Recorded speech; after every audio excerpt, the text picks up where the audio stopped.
We left off on the last page by discussing toxic chemicals in the environment and the reality that for every chemical that we know causes harm, there are many more for which we simply cannot say whether they cause harm because their effects haven't been studied.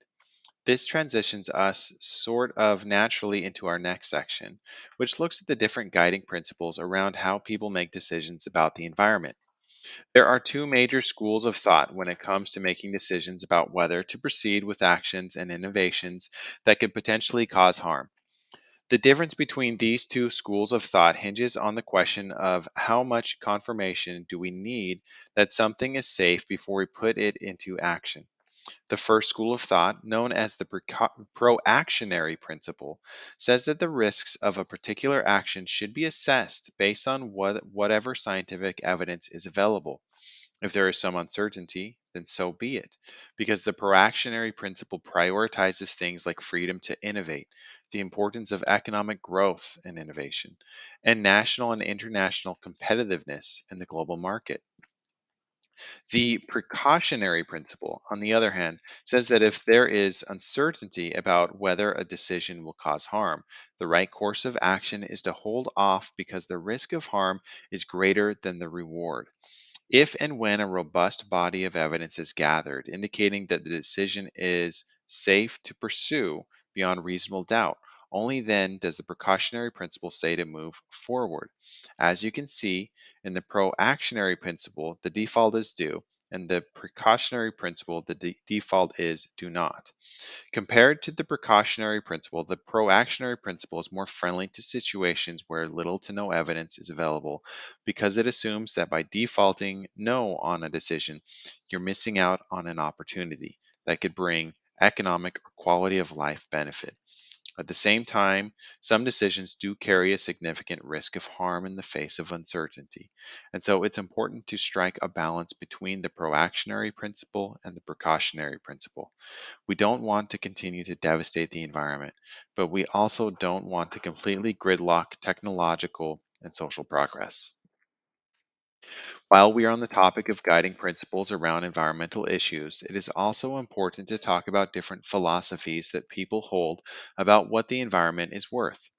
Because what people think the environment is worth ultimately serves as the justification for how they treat it. So, what is the environment worth? And I actually invite you to pause the video and think for just a quick moment on this question. If your answer is the environment is worth what it provides you in terms of food, resources, energy, products, then that is a utilitarian justification. The utilitarian view is that it is important to protect the parts of the environment that have utility to humans, or in other words, the parts that benefit people economically. On the other hand, if your answer is that ecosystems themselves are valuable, not just because of the role that they play in supporting humans, but the role that they play in supporting other species and the overall ecological balance of the earth, this is an ecological justification.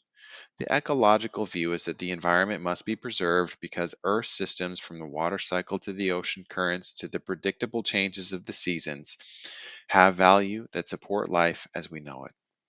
If your answer is that the worth of the environment lies in its intrinsic beautiful and beauty, and you get value from the environment in the form of recreation, spiritual connection, mental well-being, then this is the aesthetic justification. Lastly, if you argue that ecosystems and the species that inhabit them have a right to exist, and we have an ethical obligation to protect them, then this is the moral justification. Of course, very few people's concept of environmental worth falls squarely in one of these categories, and instead we have complex notions of what the environment is worth that draws from these different schools of thought in varying amounts. What we can say is that the environment is worth something to everyone, whether or not they realize it. And so, acknowledging that the environment holds this universal worth for human life, and acknowledging the future generations of people are going to need the environment just as much as we do, it's important to act in ways that are consistent with preserving the Earth's finite resources for those future generations. This way of thinking about the Earth and future generations is called a sustainable ethic. A sustainable ethic is based on the idea that the earth has limited resources. Humans have a responsibility to conserve those resources for future generations. Humans must also share those resources with other living things on earth. Long term continuous growth of population, economy, etc., is not possible within the limits of a finite world. Humans are a part of nature too, and thus part of its interdependent systems. If humans disregard the limits of the systems they are a part of, or there will be harmful consequences. Instead, humans must work in harmony with Earth systems. Now, a sustainable ethic can be either anthropocentric or biocentric in nature. If your sustainable ethic is anthropocentric, that means that it is motivated by the interests of future generations of people. Whereas if it leans biocentric, that means it's motivated by the interest of the environment in its own right. For example, solving a fuel shortage in a way that is consistent with a sustainable ethic would involve reducing fuel consumption or finding renewable fuel alternatives rather than expanding oil drilling. However, the anthropocentric reasoning in this situation would be to reduce consumption so that oil can be conserved for future use by other generations of people, whereas a biocentric reasoning would be because expanded oil drilling would do immediate harm to other non human living things. There's actually another, even more inclusive ethical concept of the environment that we'll touch on before closing out this section, and that is the land ethic. The land ethic was an idea advanced by a man named Aldo Leopold, who was a wildlife natural historian and philosopher in the first half of the 1900s. He authored a book called A Sand County Almanac, in which he puts forth this idea that many other cultures have viewed land as property. Land and all of its elements cannot truly be owned, and likened this to the ownership of people, or in other words, slavery.